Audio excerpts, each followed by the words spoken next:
Hello everyone, मैं वैभव शर्मा फिर से एक बार स्वागत करता हूं आपके अपने चैनल स्टडी फॉर डाउट में।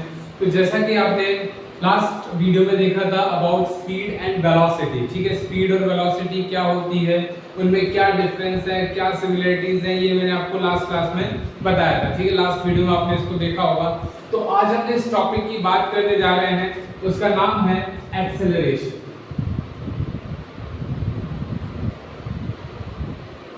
ठीक है। एक्सेलरेशन क्या होता है इसके बारे में बात करेंगे। तो इसको हम थोड़ा सा एक अलग पॉइंट ऑफ व्यू से समझते हैं कि आप लोगों ने कई बार ये सुना होगा कि जब कोई कार ड्राइविंग के लिए क्या करता है, सीखने के लिए जाता है, लर्न करने जाता है, तो उसको कहा जाता है कि कार चलाने से पहले कार के बारे में ABC जान लेना चाहिए, ठीक है। अब कार का ABC किसे कहते हैं, ठीक है, ध्यान रखना। कार का A, B और C। कार का A जो होता है ये होता है एक्सेलरेटर, ठीक है। कार का B होता है ब्रेक, और कार का जो C होता है ये होता है क्लच, ठीक है। तो हम यहाँ पर जिसकी बात करेंगे वो एक्सेलरेटर या एक्सेलरेशन की बात करेंगे। तो जनरली आप लोगों ने देखा होगा कि कार में एक एक्सेलरेटर होता है जो क्या करता है, जब उसे पुश किया जाता है तो कार की जो स्पीड है या जो वेलोसिटी है वो क्या होती है, इंक्रीज हो जाती है। जब उसमें से फोर्स हटा दी जाती है तो उसकी वेलोसिटी कम हो जाती है। ऐसे अपने बाइक और स्कूटीज में भी देखा होगा कि जो राइट हैंड साइड में आपका जो हैंडल राइट की तरफ क्या होता है, वहां पर एक्सेलरेटर होता है। तो जितना आप उसे क्या करते हैं, उसको खींचते हैं, उसको पुल करते हैं, उतना ही स्पीड क्या होती है, बढ़ जाती है, ठीक है। तो एक्सेलरेटर वो डिवाइस होती है जो क्या करती है, किसी भी ऑब्जेक्ट को एक्सेलरेट कराने में हेल्प करती है। वो एक्सेलरेट वेलोसिटी को इंक्रीज कराना, स्पीड को इंक्रीज कराने के फॉर्म में होता है। और अगर हम उसको क्या कर दें, छोड़ दें, उसको नॉर्मल रख दें, तो उसकी वेलोसिटी धीरे धीरे क्या होने लगती है, कम होने लगती है, ठीक है। सो एक्चुअल में अब हम बात करने जा रहे हैं एक्सेलरेशन की, कि एक्सेलरेशन होता क्या है, ठीक है। तो ध्यान रखना, ये जो आपका एक्सेलरेशन है, दिस इज डिफाइंड एज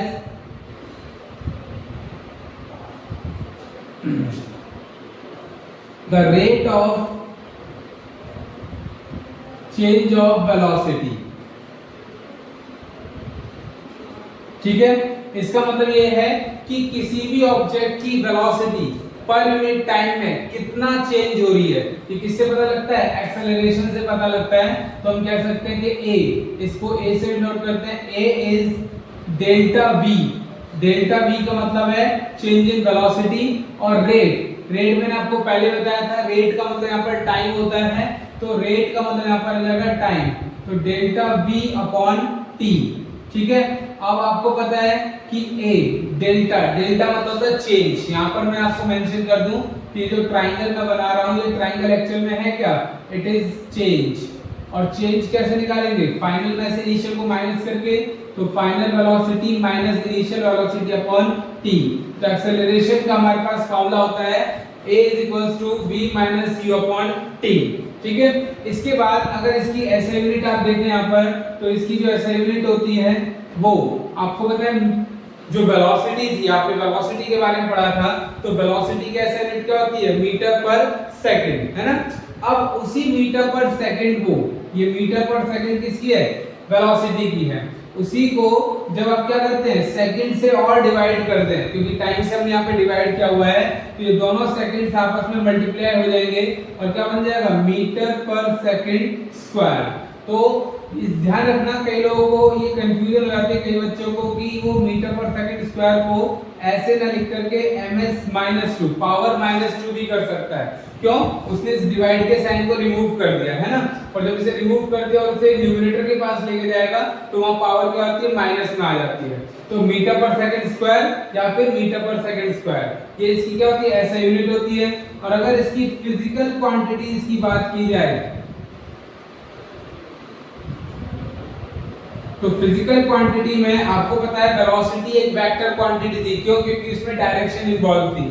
तो यहाँ भी वेलोसिटी का इन्वॉल्वमेंट है, तो इसका मतलब यहाँ भी डायरेक्शन होगी। तो ये भी कैसी क्वांटिटी है, वेक्टर क्वांटिटी होती है, कैसी क्वांटिटी होती है? ये वेक्टर क्वांटिटी होती है, ठीक है। तो ये एक बेसिक चीजें हैं कि एक्सेलरेशन होता क्या है। It is the defined as rate of change of velocity, के पर यूनिट टाइम में वेलोसिटी में जो चेंजेस आते हैं उसी को क्या बोलते हैं? एक्सेलरेशन कहते हैं। और उसका मैंने आपको फॉर्मूला बता दिया, ऐसा यूनिट बता दिया और फिजिकल क्वांटिटी बता दी, ठीक है। इसके बाद अगर इसके टाइप्स की बात करें कि वेलोसिटी कितने टाइप, वो एक्सेलरेशन कितने टाइप का होता है, तो एक्सेलरेशन दो टाइप का होता है। एक होता है आपका यूनिफॉर्म एक्सेलरेशन,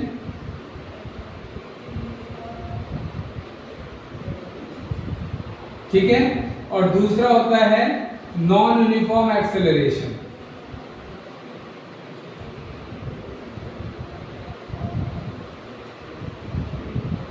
ठीक है। अब यूनिफॉर्म एक्सेलरेशन क्या है कि जब भी कोई ऑब्जेक्ट एक स्ट्रेट पाथ पर मूव करता है और उस दौरान अगर उस ऑब्जेक्ट की वेलोसिटी या तो इक्वल अमाउंट से इंक्रीज हो जाए या इक्वल अमाउंट से डिक्रीज हो जाए, तो उस दोनों केस बस आपका क्या है, पर यूनिट टाइम में, equal interval of per unit time में जब वेलोसिटी इंक्रीज या डिक्रीज इक्वल अमाउंट से हो तो उसी को क्या बोलते हैं? यूनिफॉर्म एक्सेलरेशन कहते हैं। फॉर एग्जांपल कि मान लीजिए आपने क्या किया, अपनी जर्नी शुरू की, तो शुरू में इनिशियली आप जिस वेलोसिटी से मूव कर रहे हैं फॉर 1 आवर आप मूव करते हैं मान लीजिए 20 किलोमीटर पर आवर से, ठीक है। नेक्स्ट 2 आवर्स में आप अपनी वेलोसिटी बढ़ा देते हैं 30 किलोमीटर पर आवर, फिर 3 आवर में 40 किलोमीटर पर आवर और 4 आवर में 50 किलोमीटर पर आवर। तो अगर आप हर 1 घंटे में आप चेंज इन वेलोसिटी देखें तो 10 किलोमीटर पर आवर का क्या आ रहा है? चेंज आ रहा है ना। तो आप कह सकते हैं कि वेलोसिटी जो है वो इक्वल रेट से बढ़ रही है ना। 20 से 30 हुई 30, ऐसा नहीं है कि 20 से सीधा 40 ले गए, 40 से सीधा 80 ले गए, नहीं, धीरे धीरे क्या हो रही है? वेलोसिटी इंक्रीज हो रही है या डिक्रीज हो रही है। तो उस केस में इस वेलोसिटी को क्या कहा जाता है? इस एक्सेलरेशन को यूनिफॉर्म एक्सेलरेशन कहा जाता है, ठीक है। अगर आप इसका ग्राफ देखेंगे तो ध्यान रखना, ग्राफ फिर से आपका क्या होगा, यहाँ पर बनेगा वेलोसिटी और टाइम के बीच में, और इसका जो ग्राफ है अगेन कैसा होगा? यूनिफॉर्म ग्राफ है तो स्ट्रेट लाइन ग्राफ होगा। अब यहाँ पर आपको ये बताना पड़ेगा कि ऑब्जेक्ट की इनिशियल वेलोसिटी मान लीजिए यहाँ पर आपकी, यहाँ से आपने इसको कैलकुलेट किया है, तो यहाँ से लेके और ये पॉइंट ए है और मान लीजिए ये पॉइंट है जहां तक ऑब्जेक्ट गया, पॉइंट बी, तो यहाँ पर जो इसकी वेलोसिटी होगी, ठीक है, तो ए से बी तक जो ऑब्जेक्ट जा रहा है वो किस एक्सेलरेशन से जाएगा? यूनिफॉर्म एक्सेलरेशन से क्या करता है? मूव करता है, ठीक है। इसके अलावा नॉन यूनिफॉर्म एक्सेलरेशन क्या होता है? Non uniform acceleration is defined as the when an object moves in a straight line or any path its velocity increase or decrease by unequal amount, है ना। जैसे मैंने कहा कि आप क्या करते हैं, कभी कभार एकदम से एक्सेलरेटर को खींच देंगे तो पता चला कि वो सीधा ही 20 से कहाँ पहुंचा दी? 60 किलोमीटर पर आवर पहुंचा दी। फिर आगे ट्रैफिक है, आपने सडन ब्रेक लगा दी तो वो 0 किलोमीटर पर आवर रह गई। तो कहने का मतलब क्या है कि ये जो वेलोसिटी जब अनइक्वल रेट से क्या होती है? चेंज होती है, तो उस एक्सेलरेशन को नॉन यूनिफॉर्म एक्सेलरेशन कहा जाता है। तो आप कह सकते हैं कि पहले 1 आवर आप 20 किलोमीटर पर आवर से गए, फिर हाईवे पर आने के बाद आप अगली वेलोसिटी बढ़कर आपकी 60 किलोमीटर पर आवर हो गई, और उसके बाद पता चला कि ट्रैफिक था तो आपकी वेलोसिटी 40 किलोमीटर पर आवर रह गई, ठीक है। तो पहले 1 घंटे में अगर आप देखेंगे तो 40 किलोमीटर का चेंज आया, लेकिन उससे अगले 1 घंटे में देखें तो आपका -20 किलोमीटर पर आवर का चेंज आया। तो अनइक्वल रेट से वेलोसिटी क्या हो रही है? इंक्रीज और डिक्रीज हो रही है, तो इसीलिए इसको नॉन यूनिफॉर्म एक्सेलरेशन कहते हैं। और इसका जो ग्राफ बनता है, ये ग्राफ ध्यान रखना कर्व नहीं बनाना है आपको। कैसा नहीं बनाना? कर्व नहीं बनाना है। फिर कैसा बनाएंगे? ये ग्राफ बनेगा आपका डिसकंटीन्यूअस ग्राफ, पहले बढ़ी फिर कम हुई फिर बढ़ गई, है ना। तो इस तरीके से आप क्या करेंगे? इसका एक ग्राफ बनाएंगे, तो this is non uniform acceleration graph, ठीक है। तो ये चीज आपको किसके बारे में बताई गई है? एक्सेलरेशन के बारे में बताई गई है कि एक्सेलरेशन होता क्या है, एक्सेलरेशन के टाइप कितने होते हैं, और एक्सेलरेशन जो है यूनिफॉर्म और नॉन यूनिफॉर्म एक्सेलरेशन ये दोनों क्या है, ठीक है। ये आपको यहाँ पर क्लियर कर दिया गया है। नाउ इसके बाद अब हम बात करेंगे यहाँ पर about the equations of motion. देखो वैसे तो डेरिवेशन कई स्कूल्स में कहा गया है कि डेरिवेशंस नहीं है, बट स्टिल जो लोग आगे चलकर क्या करना चाहते हैं, साइंस स्ट्रीम में जाना चाहते हैं, तो उनके लिए डेरिवेशंस यहाँ पर जरूरी है कि जो इक्वेशन ऑफ मोशन हम यूज करते हैं वो फॉर्मूला कैसे डिराइव किया जाता है। ठीक है, तो वो आप यहाँ पर जरूर पढ़ेंगे कि इक्वेशंस ऑफ मोशन का डेरिवेशन कैसे है। ठीक है, तो मैं यहाँ पर कहेंगे डेरिवेशन ऑफ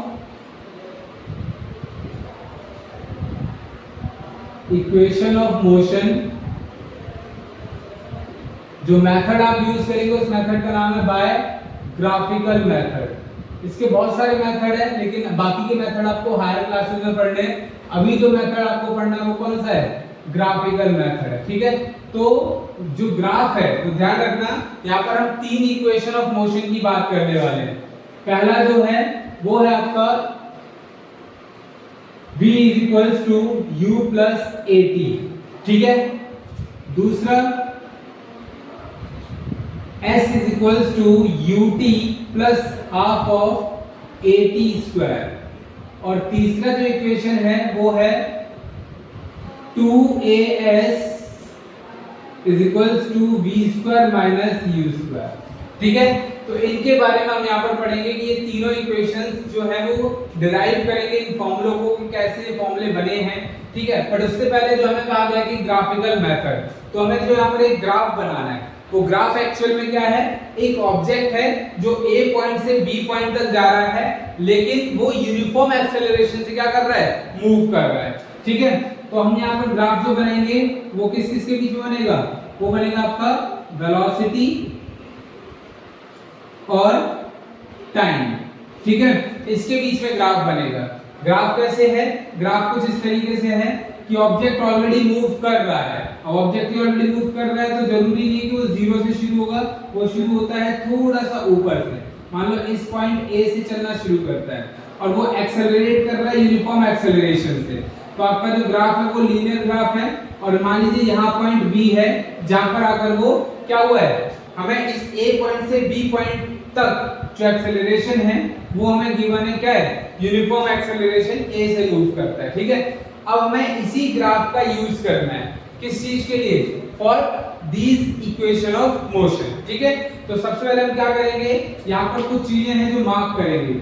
जहां से ऑब्जेक्ट चलना शुरू कर रहा है, ये ओरिजिन होता है, जहां से ऑब्जेक्ट चलना शुरू कर रहा है वहां से ए तक का जो वैल्यू होगी उसको क्या मानेंगे, u, that is initial velocity. ठीक है, अब अगर b पॉइंट पर ऑब्जेक्ट पहुंचा है तो वहां पर उस टाइम पर वेलोसिटी कितनी होगी, तो हम क्या करेंगे, इसको यहाँ पर y एक्सिस से इंटरसेक्ट कराएंगे, और जहां पर ये y एक्सिस के साथ इंटरसेक्ट करेगा वहां पर हम पॉइंट मानेंगे c, और o से c तक का जो आपका डिस्टेंस होगा वो आपका क्या हो जाएगा, फाइनल वेलोसिटी v हो जाएगा।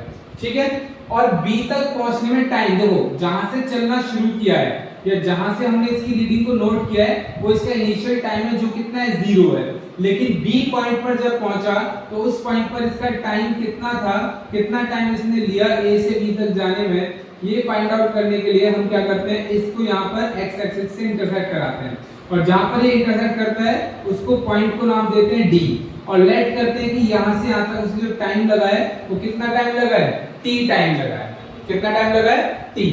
ठीक है, तो अब आपको ये चीज क्लियर हो गई कि देखो OA जो है उसकी वैल्यू आपको पता लग गई u है, OC ये जो है इसकी वैल्यू आपको पता लग गई b है जो बराबर है dv के।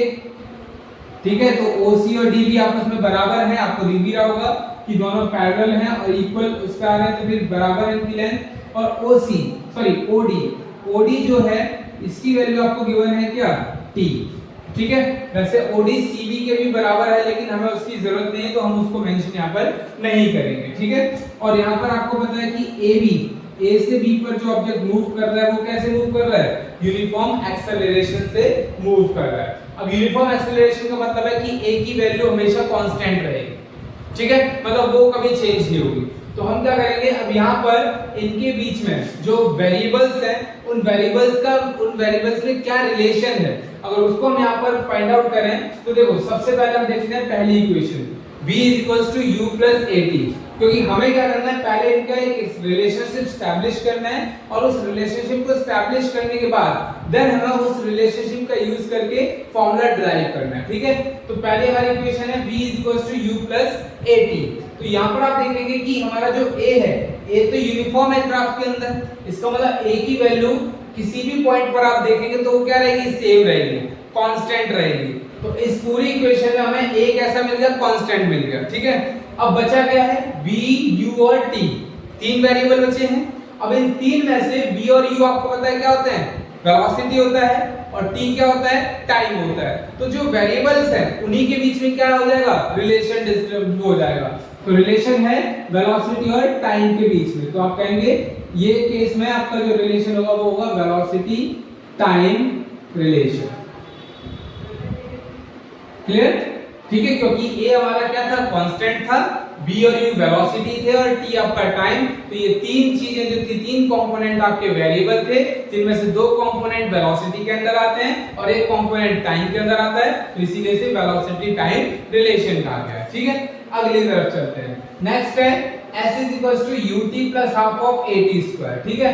अब हाफ 1/2 ये कैसी वैल्यू है, कांस्टेंट वैल्यू है, और a आपको पता है कांस्टेंट है, तो ये दो तो हमारे पास कांस्टेंट हो गए। अब वेरिएबल क्या बचा है, s u t, है ना, ये वेरिएबल बचा है।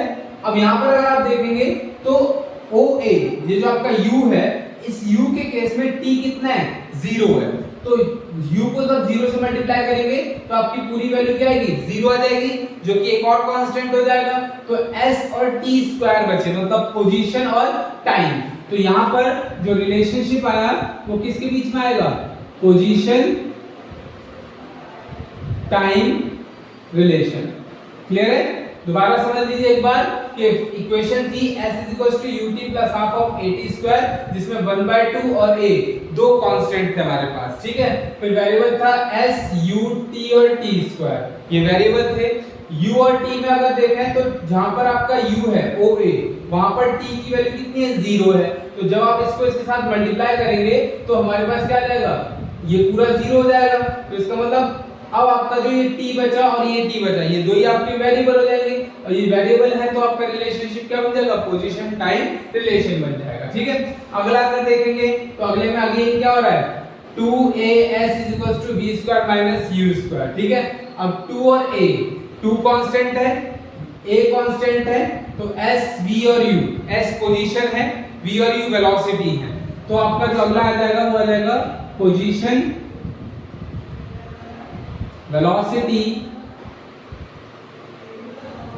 रिलेशन, ठीक है। तो अब यहाँ पर हमारे पास तीन रिलेशनशिप आ चुके हैं, पहली इक्वेशन, दूसरी इक्वेशन और तीसरी इक्वेशन के। तो इन रिलेशनशिप को हम क्या करेंगे, यूज करेंगे और फॉर्मूले को क्या करेंगे, डिराइव करेंगे, ठीक है। तो सबसे पहला जो हमारे पास रिलेशन है वो है वेलोसिटी टाइम रिलेशन, ठीक है। तो आपको पता है कि एक्सेलरेशन को हम क्या कहते हैं, acceleration is equals to rate of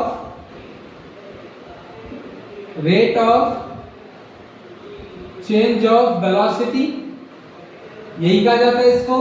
तो एक्सेलरेशन को डिनोट करते हैं a से, इज इक्वल्स टू रेट मतलब टाइम, या डेल्टा टाइम मतलब टाइम में चेंज कह सकते हो आप इसे, वरना सिंपल टाइम भी रखेंगे तो भी कोई दिक्कत नहीं है, और चेंज ऑफ वेलोसिटी मतलब डेल्टा v, ठीक है।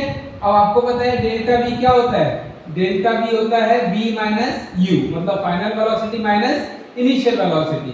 तो आपका यहाँ पे आ जाएगा a is equals to final velocity minus initial velocity upon, अब यहाँ पर आप देखें तो फाइनल जो टाइम है a से b तक पहुंचने में कितना टाइम लगा, t टाइम लगा, और जहां से इसने a को नोट किया वहां पर टाइम कितना है, 0।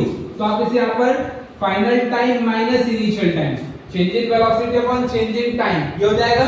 तो t में से 0 को माइनस कर दीजिए, कितना आएगा, t आ जाएगा। तो v minus u is equals to a is equals to v minus u upon t। इसके बाद आप इसको क्रॉस मल्टीप्लाई कर देंगे तो v minus u is equals to हो जाएगा आपका 80, और जब आप ट्रांसपोज करेंगे u को तो u is equals to v is equals to u plus 80, and this is our first equation of motion. Clear है? कोई डाउट है तो आप कमेंट सेक्शन में अपने डाउट डाल दीजिए, आपके कमेंट सेक्शन से आपको सॉल्यूशन क्या हो जाएगा, मिल जाएगा। ठीक है, देन सेकंड हम रिलेशनशिप पर चलते हैं। सेकंड रिलेशनशिप क्या है आपका, पोजीशन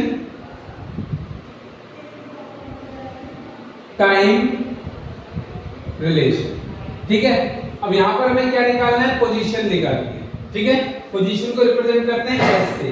तो इसका मतलब है कि इस ऑब्जेक्ट ने ए से बी तक पहुंचने में कितना डिस्टेंस कवर किया, ये फाइंड आउट करना है। ठीक है, कैसे फाइंड आउट होगा, तो ये कहा जाता है कि अगर हमें ए से बी तक का डिस्टेंस निकालना है तो इस लाइन के अंडर में जो भी आपकी शेप बन रही है उस शेप का क्या निकाल दीजिए, एरिया निकाल दीजिए। ठीक है, अब ओ ए बी डी अगर मैं इसको अलग से ड्रॉ करूं तो ये कुछ ऐसा स्ट्रक्चर बनकर आ रहा है। ठीक है, ओ ए बी डी है ना, और आपको ये स्ट्रक्चर देखने पर कैसा लग रहा है, ट्रेपीजियम लग रहा है। तो इसका मतलब हमें इस ट्रेपीजियम की क्या निकालनी है, एरिया निकालना है। ठीक है, तो S is equals to area of trapezium O A B D. ठीक है, अब हम क्या करते हैं, यहां पर एक छोटा सा कंस्ट्रक्शन करते हैं। क्या, इस ट्रेपीजियम को दो शेप में डिवाइड करते हैं। यहां पर एक लाइन ड्रॉ करेंगे और जब आप ये लाइन ड्रॉ कर देंगे तो यहां पर एक लाइन आ जाएगी, ई पॉइंट आ जाएगा। ठीक है, तो ये जो आपने इसे डिवीजन दिया है ये क्या कर रहा है, इस ट्रेपीजियम को दो पार्ट में डिवाइड कर रहा है। एक आपका ट्रायंगल है, मतलब हमने क्या किया, यहां से एक लाइन ड्रॉ कर दी है, तो ये ऊपर का हिस्सा आपका ट्रायंगल है और नीचे का हिस्सा आपका रेक्टेंगल है। ठीक है, तो आप कह सकते हैं यहां पर कि मैं अब इस एरिया ऑफ ट्रेपीजियम को क्या लिख सकता हूं, area of rectangle plus area of triangle. ठीक है, तो आप कह सकते हैं A is equals to area of rectangle, rectangle के डायमेंशन है OAED, OAED plus area of triangle, ये आपका ट्रायंगल है तो ये जाएगा एरिया ऑफ ट्रायंगल AEB। ठीक है, अब एरिया ऑफ रेक्टेंगल आप लोगों को पता है क्या होता है, L into B, length into breadth. ठीक है, और अगर आप देखेंगे यहाँ पर area of triangle, right angle triangle है तो half of base into height. ठीक है, अब यहाँ पर आप समझेंगे जरा कि देखो इसमें लेंथ क्या है OD, ब्रेड्थ क्या है OA, और यहाँ पर बेस क्या है AE और हाइट क्या है EB। तो आप लेंथ की जगह रखेंगे OD into OA plus half of base AE। अब आप देखेंगे कि जब आपने इस AE को ड्रॉ किया था तो AE जो है वो आपका OD के बराबर आ गया था, मतलब AE की वैल्यू भी वही होगी जो OD की वैल्यू होगी, दैट इज T। ठीक है, इसके अलावा इनटू हाइट, हाइट क्या है EB, हाइट EB है तो क्या हो जाएगा, यहाँ पर हाइट आप रख देंगे EB। ठीक है, इसके अलावा अब आपको करना क्या है, इनकी वैल्यू पुट करनी है। OD की वैल्यू दिखा रहा है यहाँ पे कितनी है, OD है T इंटू OA क्या है U। और एक चीज और मैं आपको बता दूं कि जब अब ये लाइन आपने ड्रॉ की थी तो OA इधर OE के बराबर हो गया, DE के बराबर हो गया था, तो DE की वैल्यू भी आपके पास कितनी आ जाएगी, U आ जाएगी। ठीक है, plus half of AE, AE कितना है T इंटू में, अब ये हमें नहीं पता है ना, EB मैंने यहाँ पर कहीं भी नहीं लिखा है, EB नहीं लिखा है क्योंकि EB की वैल्यू है भी नहीं हमारे पास। अब इसका मतलब है यहां पर आपका E पॉइंट है, आपको ये हिस्सा निकालना है। ठीक है, कैसे फाइंड आउट करेंगे, देखो एक छोटा सा एग्जांपल है, ये एक लाइन सेगमेंट है, इस लाइन सेगमेंट की टोटल लेंथ आपको दे रखी है 10 सेंटीमीटर। मैंने क्या किया, इस लाइन सेगमेंट में इंट्रिंसिकली एक पॉइंट ले लिया, ये लाइन सेगमेंट A और B था और मैंने यहाँ पर C पॉइंट ले लिया जो कि B से 2 सेंटीमीटर के डिस्टेंस पर था। तो AC कितना होगा, क्या करेंगे, आप बोलेंगे 8 सेंटीमीटर, क्यों, क्योंकि आपने क्या किया, इसमें से 10 पूरी लाइन में से इस छोटे से सेगमेंट को माइनस कर दिया। बस यहाँ भी यही करना है, आपको ये पूरा जो सेगमेंट दिखाई दे रहा है DB, उसमें से अगर आप ये सेगमेंट माइनस कर दें, इसको हटा दूं तो क्या बचेगा, EB बचेगा, नहीं बचेगा।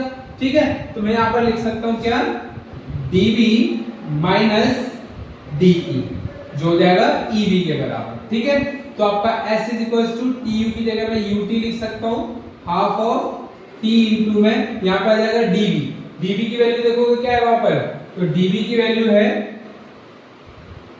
v, ठीक है। dv की वैल्यू कितनी है v और d की वैल्यू कितनी है u, ठीक है। अब वी नो दैट, क्या जानते हैं हम कि एक्सेलरेशन होता है v minus you upon T, तो v माइनस यू किसके बराबर हो जाएगा, at के बराबर हो जाएगा। अगर मैं इसके साथ इसको क्रॉस मल्टीप्लाई कर दूं तो v माइनस यू की वैल्यू कितनी मिल गई, at। तो s is equals to ut plus half of t into में at स्क्वायर, ये सॉरी t इंटू में at, और t को t के साथ मल्टीप्लाई करेंगे तो s is equals to ut plus half of at square, ठीक है। So this is second equation of motion and this is the most important derivation. ध्यान रखना, सबसे ज्यादा इंपॉर्टेंट डेरिवेशन हमारे पास यही है, ठीक है। तो आप इसे एक बार नोट डाउन कर लेंगे, ठीक है। तो दो इक्वेशन हमने यहां पर पढ़ ली। पहले हमने पढ़ ली क्या, आपका वेलोसिटी टाइम रिलेशन, जहां पर हमने देख लिया क्या कि v equals to u plus at होता है, और दूसरी इक्वेशन हमने पढ़ ली क्या, पोजीशन टाइम रिलेशन, ठीक है। इसके अलावा अब हमारे पास आती है तीसरी इक्वेशन ऑफ मोशन।